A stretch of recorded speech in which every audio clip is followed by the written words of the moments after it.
Okay, so I'm just going to set the record straight on a few dietary requirements and some people's eating habits. If people come on board that are long-term vegetarian, gluten-free, sometimes vegan, and dairy-free, these are really the only things that we can cater for on board. We have a very limited source of food and a very limited supply because we are a ship. We have limited storage spaces. If they decide when they're on board that they would like to be vegetarian, just tell them no, that that's not actually a possibility because we only have so much for the existing vegetarians. If they decide while they're on board that they want to be gluten-free, just let them know that that's not a possibility. We can't just cater for everyone's wants. We really just cater for their needs. So really, it's a good idea to sit down with people if they have dietary requirements on their form that they filled out to come here. It's good to catch up with them and see just how serious their condition is and whether or not they're willing to... Some people can tolerate different levels of gluten than other people, and so really just get a gauge for how much gluten they can tolerate. Definitely take it seriously if it's a health risk.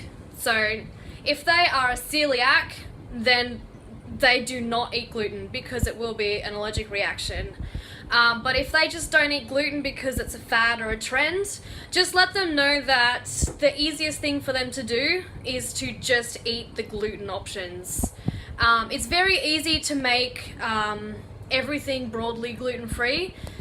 For instance, you can just not put stock in and replace that with salt and water and other flavors that don't include gluten.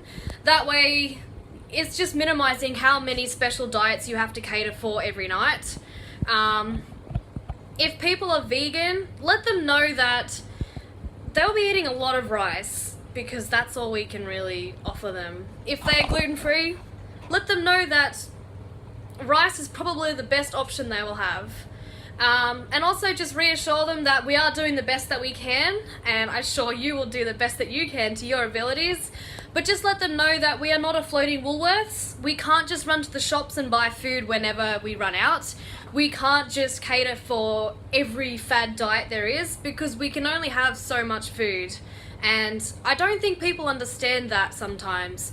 But it's good to always gauge who actually needs to be considered when you're cooking food for them. Down here we have our dry food store. If you are head chef or leading the galley, you really need to take ownership of this and sort it in a way that's most useful and effective for you. As you can see here, we've sorted this into, here you have your special diets like gluten-free, we have cereals, we have tinned goods, tinned fruits, and just various ingredients that we need for an outreach. You tend to get a lot of food in here. As you can see, we're not chock-a-block. Once we get to Port Moresby, we will actually be getting 50 kilo bags of flour, and they have room. If you keep them off the floor, you can store them just here. But just bear in mind that the more effort you put into the start of an outreach, the less effort you're actually going to need throughout the outreach. So it really pays off to take ownership and set yourself up for a good outreach by just knowing where everything is and making it so that it works best for you, because ultimately if you're leading the galley, you really need to know what's going on. So for some food items you will actually have to buy in bulk in Australia and ration for the entire outreach season, which can be up to 9 months at a time. So this is the most obvious one that we buy in Australia and then ration. This is gluten-free mashed potato mix. It just makes life easier to have this because all you have to do is boil water and then add it to the powder. You usually use about 2 packets of this for an outreach, maybe 2.5. But if you start using more than that, you're actually going into other outreach meal plans, and so you'll find yourself running out when really you had enough for the whole time. Other things to do this with is herbs and spices, which are actually stored in these black containers. Here's some more here for you to see. Another thing we make is powdered yogurt.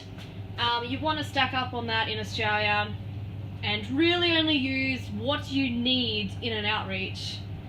By using only what you need for an outreach, you will be cost effective and quite efficient with your storage. If you end up buying too much, then you don't have room for food that you will need for the actual outreach. But if you buy too little, then yes, you will have storage, but you won't have enough food to feed people.